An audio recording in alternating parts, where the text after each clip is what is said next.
በሰው ልጅ የታሪክ መጽሐፍት ውስጥ አንዳንድ ቀናት በደም በጭስና በድንጋጤ ተጽፎ ያልፋሉ።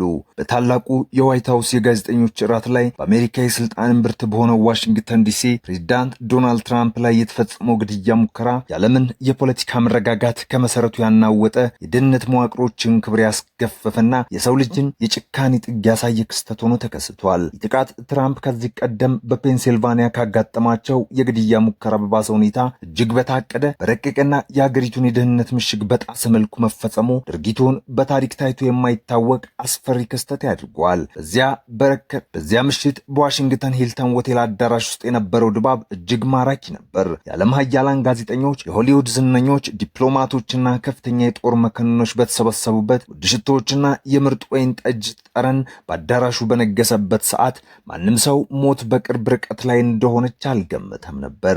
ፕሬዝዳንት ትራምፕ እንደተለመደው በልበ ሙሉነትና በኃይለኛ የንግግር ዘይቤያቸው መድረኩን ተቆጣጥረውትም ነበር።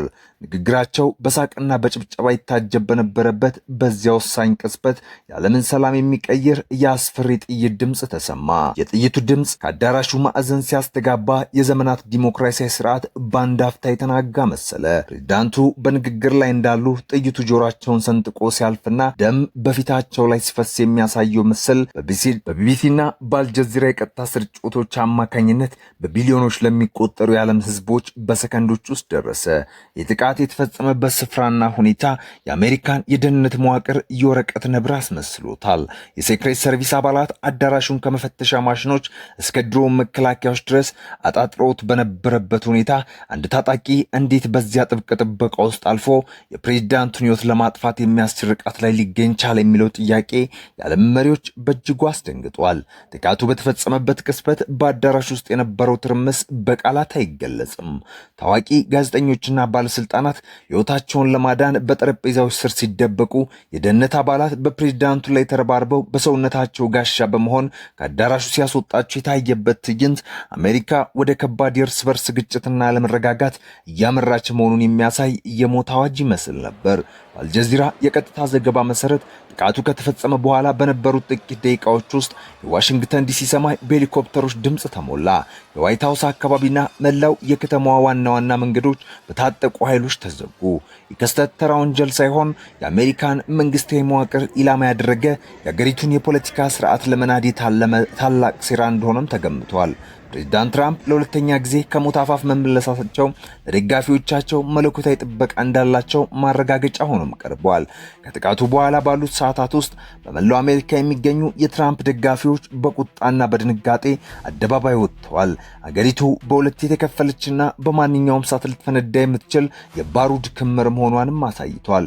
ከፒቢኤስ የተገኘው መረጃ እንደሚያመለክተው ደግሞ ይህ የግድያ ሙከራ የተፈጸመው አሜሪካ በታሪኳ አይቶ የማታውቀው የፖለቲካ ዋልታ ረገጥነት ውስጥ ባለችበት ወቅት ነው። ፕሬዝዳንቱ ላይ የተሰነዘረው ጥቃት በአገሪቱ ውስጥ ያሉ የጽንፈኛ ቡድኖች እንቅስቃሴ ምን ያህል አደገኛ ደረጃ ላይ እንደደረሰ ያሳያል። ጥቃቱን የፈጸመው ግለሰብ በቁጥጥር ስር ቢውልም ከጀርባ ያሉት ኃይሎችና የሴራው ስፋት ግን እጅግ ሰፊ ሊሆን እንደሚችል ይገመታል። ይህ ክስተት በአሜሪካ የፖለቲካ ታሪክ ውስጥ የጥቁር ቅዳሜ ተብሎ የሚጠራ ሲሆን የነጻነትና የዲሞክራሲ መታወቂያ የሆነችው አሜሪካ በገዛ መዲናዋ ውስጥ መሪዎቿን መጠበቅ የተሳናት ሀገር ሆና እንድትታይ አድርጓታል። ጥቃቱ ያስከተለው ስነ ልቦናዊ ጉዳት ደግሞ ከስጋዊ ጉዳቱ በላይ እየከፋም ሆኗል። በዓለም ዙሪያ የሚገኙ ጠላቶቿና ወዳጆቿ አሜሪካ በገዛ ቤቷ ውስጥ ያላትን ደህንነት ማረጋገጥ አለመቻሏ ሲታዘቡ የአገሪቱ ዓለም አቀፋዊ ተሰሚነትና ግርማ ሞገስ ክፉኛ ተመቷል። ፕሬዝዳንት ትራምፕ ከጥቃቱ ተርፈው በሆስፒታል አልጋ ላይ ሆነው ያደረጉት አጭር ንግግር ደጋፊዎቻቸውን ለበቀልና ለከፋ ትግል የሚያነሳሳ ይዘት ነበረው። አያቆሙኝም፣ አሜሪካን ዳግም ታላቅ እናድርጋታለን የሚለው መፈክራቸው በደማቸው ተለውሶ ሲሰማ በአገሪቱ ጎዳናዎች ላይ ያለው ውጥረት ከመቼውም ጊዜ በላይ ጨምሯል። ይህ ክስተት በመጨረሻ ሂደት ላይ የሚኖረው ተጽዕኖ ቀላል የሚባልም አይደለም። ጥቃቱ ትራምፕን እንደ ሕያው ሰማዕት በማቅረብ የፖለቲካ ተቃዋሚዎቻቸውን የመከላከያ ወደሌለው ጥግ እንዲገፉ አድርጓቸዋል። የቢቢሲ ዘገባ እንደሚያሳየው ደግሞ የዓለም መሪዎች በድንጋጤ ተውጧል። የሩሲያ የቻይናና የአውሮፓ መንግስታት መሪዎች ጥቃቱን በጽኑ ያወገዙ ቢሆንም የውስጥ ለውስጥ ስጋታቸው ግን የአሜሪካ መፈራረስ የሚያስከትለው ዓለም አቀፍ ቀውስ ነው። አሜሪካ ብትታወክ የዓለም ኢኮኖሚና ጸጥታ አብሮ ይናጋል። በዚያ ምሽት በዋሽንግተን ሂልተን የታየው ደም የዓለምን ሰላም የሚያውክ የቀውስ መጀመሪያ ሊሆን እንደሚችል ተንታኞች ይስማማሉ። የደህንነት ባለሙያዎች እንደሚሉትም ከሆነ የጥቃት የታቀደው በከፍተኛ የቴክኖሎጂ የታገዘና የውስጥ መረጃን የተጠቀመ ሊሆንም ይችላል። በጥቃቱ ወቅት የደህንነት ካሜራዎች መቋረጣቸውና የፕሬዝዳንቱ ጥበቃ አባላት የሰጡት ምላሽ መዘግየት በሴክሬት ሰርቪስ ውስጥ ከፍተኛ ክህደት ሳይኖር አይቀርም የሚል ጥርጣሬን አጭሯል። ወደ ዝርዝር ክስተቱ ስንመለስ የጥይቱ ድምፅ እንደተሰማ ፕሬዝዳንቱ መሬት ላይ በወደቁበት ሰከንድ የአዳራሹ መብራቶች በከፊል መጥፋታቸው ሁኔታውን ይበልጥ አስፈሪ አድርጎት ነበር። ሰዎች በጨለማ ውስጥ ሲደናበሩ፣ የጠመንጃ ጭስ ሽታ አየሩን ሲሞላውና የደህንነት ኃይሎች መሳሪያቸውን አውጥተው መሬት ያዙ እያሉ ሲጮሁ የድባብ የፊልም ትዕይንት እንጂ እውነት አይመስልም ነበረ። ትራምፕ በደም የተጨማለቀ ፊታቸውን ይዘው እጃቸውን ወደ ላይ አንስተው የድል ምልክት ሲያሳዩ ደጋፊዎቻቸው በእንባና በጮት የታጀበ ድጋፍ ሰጥተዋቸዋል። የምስል የአሜሪካን ወደፊት ዕጣ ፈንታ የሚወስን ታሪካዊ አጋጣሚም ሆኖም ይቀራል። በተጨማሪም ይህ ጥቃት በአሜሪካ ሚዲያዎች መካከል የነበረውን ልዩነት ይበልጥ አባብሱታል። አንዳንዶች ጥቃቱን እንደ ሀገራዊ ውርደት ሲመለከቱት፣ ሌሎች ደግሞ በሀገሪቱ ውስጥ ያለው የጥላቻ ንግግር ውጤት እንደሆነ ይሞግታሉ። ነገር ግን እውነታው አንድ ነው። በዋይት ሀውስ ደጃፍ ላይ ፕሬዝዳንት ላይ ጥይት መተኮሱ የአሜሪካን የዲሞክራሲ ዋልታ ሰብሮታል። ይህ ክስተት የሚያሳየው የፖለቲካ ልዩነቶች በንግግር መፈታት አቁመው ወደ ጥይትና ወደ ደም መሸጋገራቸው ነው። ሚያዝያ 6 ቀን 2026 አሜሪካ ራሷን በመስታወት አይታ የደነገጠችበት ቀን ነው። በዚያ ምሽት የተተኮሰው ጥይት ኢላማው ትራምፕ ላይ ብቻ ሳይሆን የአሜሪካ ሕገ መንግስታዊ ስርዓትና የህዝቡ ደህንነት ጭምር ነው። ጥቃቱ ከተፈጸመ በኋላ በነበሩበት 24 ሰዓታት ውስጥ በመላው ዓለም የሚገኙ የአሜሪካ ኤምባሲዎች ከፍተኛ ጥበቃ እንዲደረግላቸው ታዟል። በአገር ውስጥ ደግሞ የብሔራዊ ደህንነት ምክር ቤት አስቸኳይ ስብሰባ ተቀምጦ በአገሪቱ ላይ ሊታወጅ ስለሚችል የአስቸኳይ ጊዜዎች ተወያይተዋል። ትራምፕ በድጋሚ ከጥቃት መትረፋቸው በደጋፊዎቻቸው ዘንድ ያልተሸነፉ የሚል ስም እንዲያተርፉ ቢያደርጋቸውም አገሪቱ ግን በከፍተኛ ፍርሃት ውስጥ ወድቃለች። ማንኛውም ሰው በማንኛውም ቦታና ሰዓት ጥቃት ሊፈጸምበት እንደሚችል ታላቅ የፍርሃት ደመና በዋሽንግተን ላይ አንዣቧል። የዋይት ሀውስ የጋዜጠኞች ራት በታሪክ ውስጥ በደስታና በቀልድ ይታወቅ የነበረው መድረክ አሁን የደም ግብዣ ሆኖ አልፏል። የክስተት የአሜሪካን ታሪክ ለሁለት ይከፍለዋል። ከጥቃቱ በፊት የነበረችው አሜሪካና ከጥቃቱ በኋላ የምትመጣው አሜሪካ። ትራምፕ በድጋሚ ጥቃት የተፈጸመባቸው መሆኑ በፖለቲካው ዓለም ውስጥ ያለውን ጥላቻ ወደ ሌላ ደረጃ አሸጋግሮታል። ይህ ጥቃት በምርጫ ካርድ ላይ ብቻ ሳይሆን በጥይት ስልጣንን ለመለወጥ የሚደረግ ሙከራም ተደርጎ ተወስዷል። በመሆኑም በሚቀጥሉት ወራት አሜሪካ የምታልፍበት መንገድ እጅግ አስቸጋሪና በደም የታጀበ ሊሆን እንደሚችል የፖለቲካ ተንታኞች ያስጠነቅቃሉ። በዚህ አስደንጋጭ ምሽት የተከሰተው ድርጊት የሚያስከትለው መዘዝ በአዳራሽ ውስጥ ከነበረው ትርምስ በብዙ እጥፍ የላቀ ነው። ጥቃቱ ከተፈጸመ ከሰዓታት በኋላ የዓለም የገንዘብ ገበያዎች በከፍተኛ ሁኔታ ማሽቆልቆል ጀመሩ። የአሜሪካ ዶላር ዋጋ በድንገት ሲወርድ ዓለም አቀፍ ባለሀብቶች በድንጋጤ ሀብታቸውን ወደ ወርቅና ወደ ሌሎች አስተማማኝ ንብረቶች ማዛወር ጀመሩ።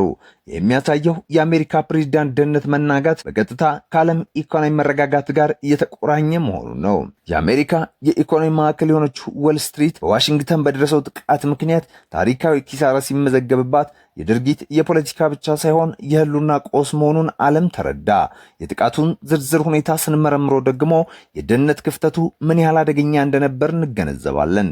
የፌዴራል ምርመራ ቢሮና ሌሎች የደህንነት ተቋማት ባደረጉት የመጀመሪያ ምርመራ ተኳሹ የተጠቀመው መሳሪያ እጅግ ዘመናዊና በብረት መፈለጊያ ማሽኖች የማይታወቅ የፕላስቲክና የሴራሚክ ቅንብር ውጤት እንደሆነ ተነግሯል።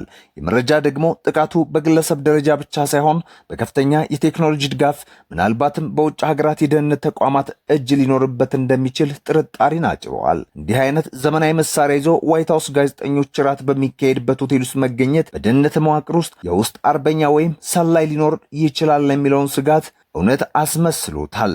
ይህ በአሜሪካ የደህንነት ተቋማት መካከል የእርስ በርስ አለመተማመን እንዲፈጠርና አንዱ ሌላው እንዲጠራጠር ምክንያት ሆኗል። ተጨማሪም የዶናልድ ትራምፕ የዓለም መገናኛ ብዙሃን በዚህ ጉዳይ ላይ ያላቸው አቀራረብ እጅግ የተለየና ውጥረቱን የሚያባብስም ሆኗል።